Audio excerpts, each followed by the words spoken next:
You can sit with people you care about and still feel safer saying nothing.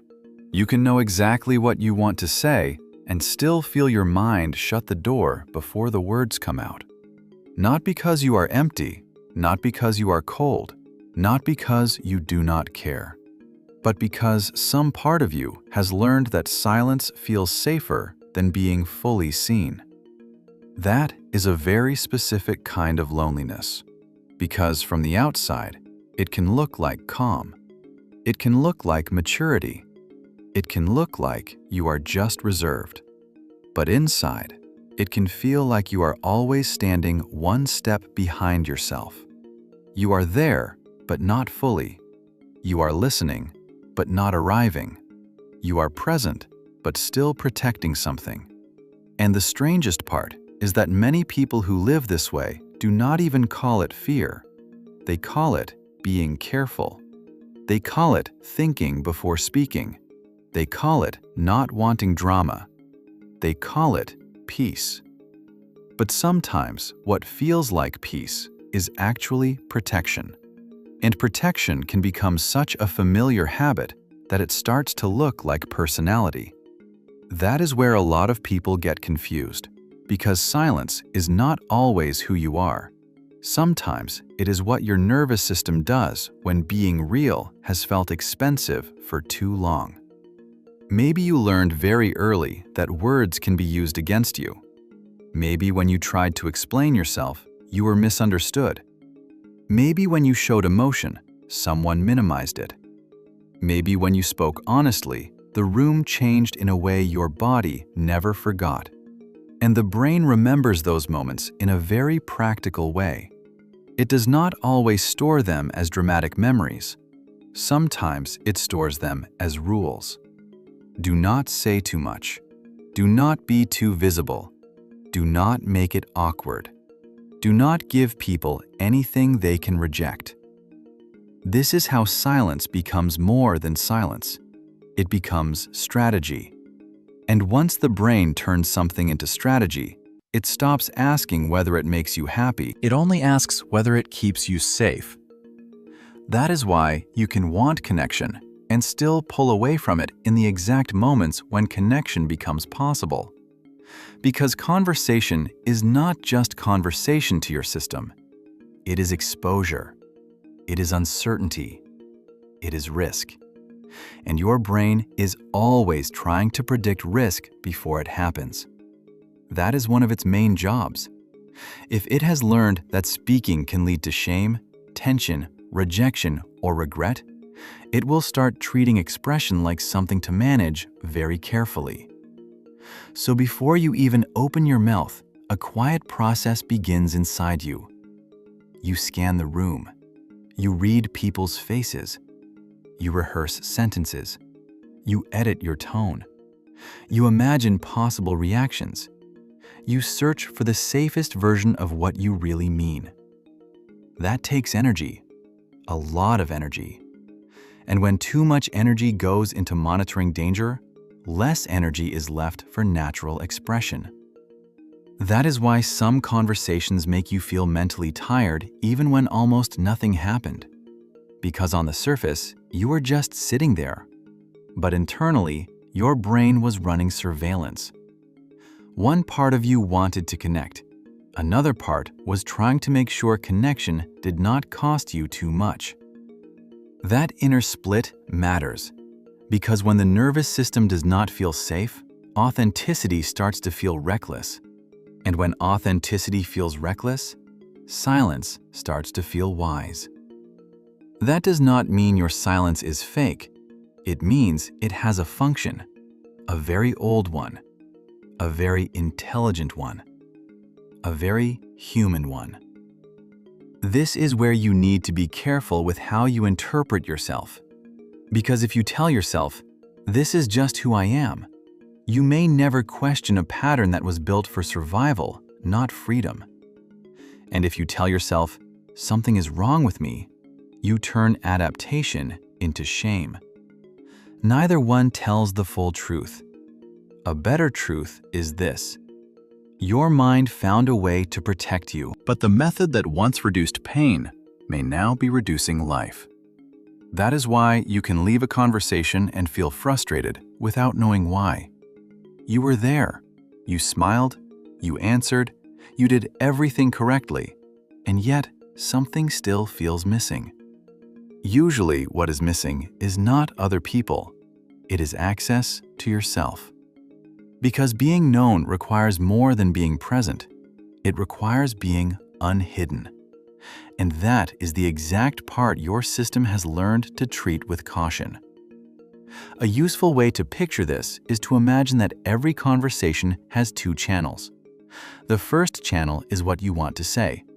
The second channel is what your body is asking while you try to say it. Am I safe here?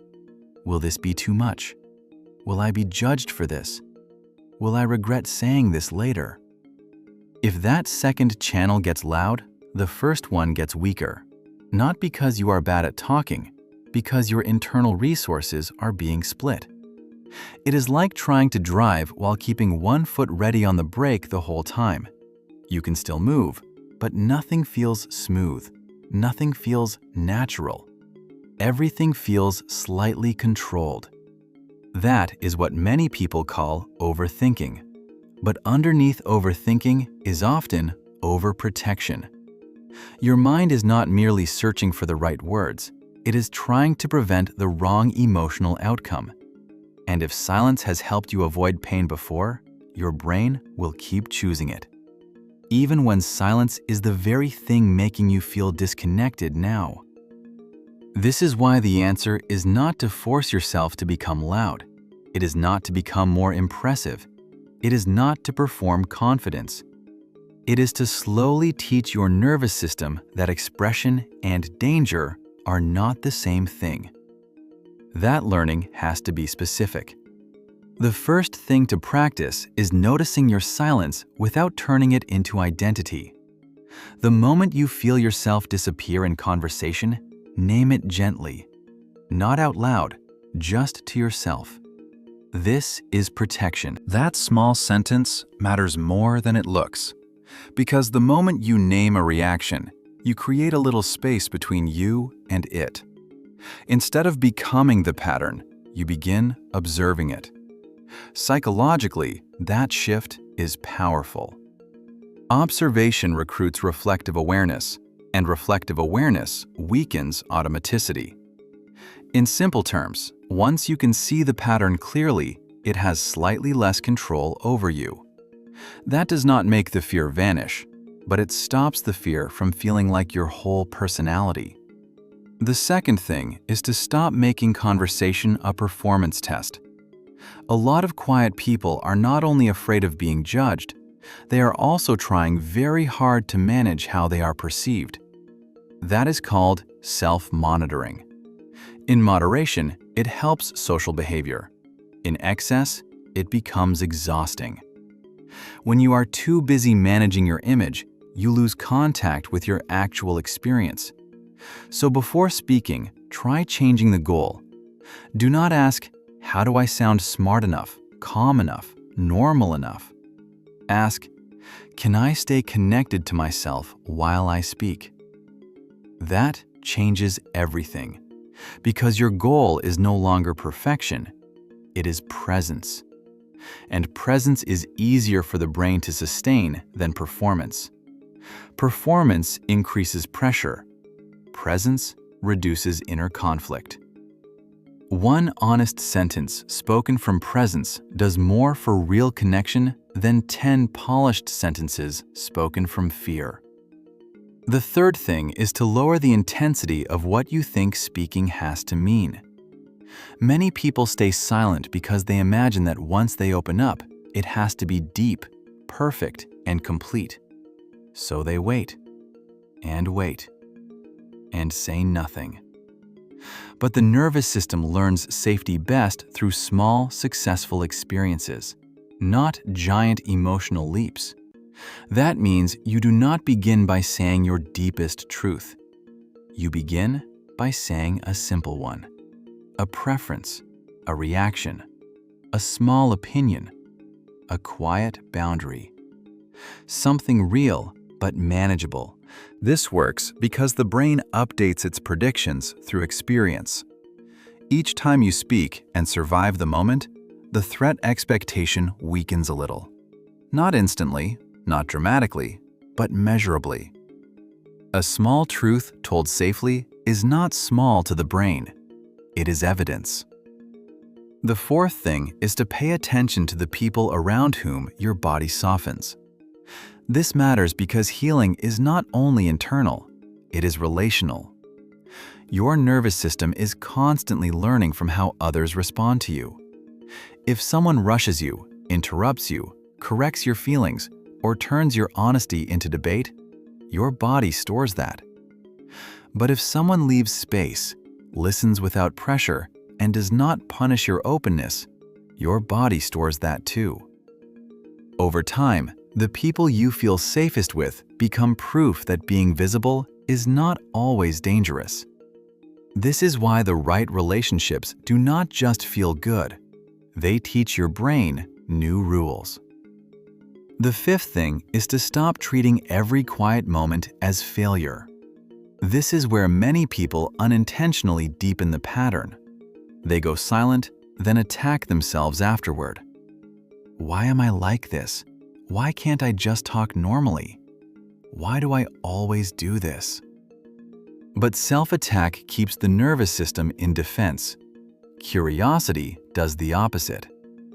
Curiosity tells the brain there is something to learn, not something to fear. So after a moment of silence, try asking a better question. Not, "What is wrong with me?"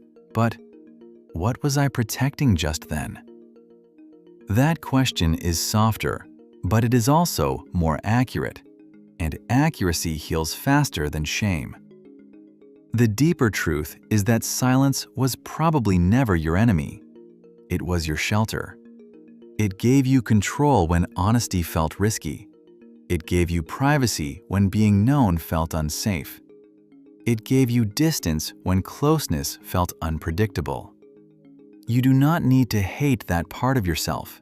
You do not need to fight it. You just need to see it clearly. Because once you see silence as strategy, you stop confusing it with fate. You stop calling it your nature when it may only be your history. And that changes the whole emotional meaning of the pattern. Now, silence becomes something you can thank without obeying, something you can understand without living inside forever. That is what healing often looks like in quiet people. Not becoming louder overnight, not turning into someone else, just becoming less divided inside, less edited, less hidden, a little more available to your own life. There will still be moments when silence feels easier. That does not mean you are failing. It only means the old strategy is still familiar. But familiar is not the same as necessary. And every time you offer one honest sentence instead of disappearing completely, you teach your brain something new. You teach it that being heard is not always the same as being harmed. You teach it that expression can happen without disaster. You teach it that connection does not require becoming someone louder than you are, only someone less afraid of being real. So the next time you feel safer in silence than in conversation, do not rush to judge yourself. Pause. Notice what your system is trying to protect. Stay gentle. Say one small, true thing. Let that be enough. Because sometimes the deepest change does not begin when you finally say everything. It begins when you realize you were never weak for going quiet. You were protecting something tender, and now, little by little, you can protect it without disappearing too.